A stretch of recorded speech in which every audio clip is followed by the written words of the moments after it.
पिल्लू काय करतेय तू? काय करतेय? भाजी बनवतेय.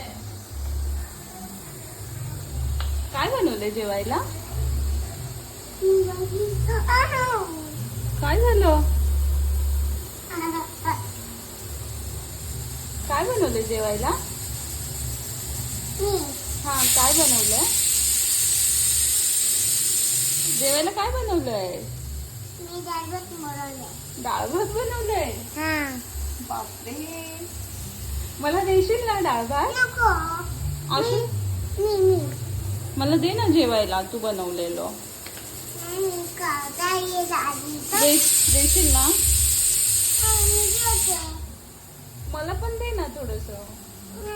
बाबाला देशील ना? कोणालाच नाही देणार.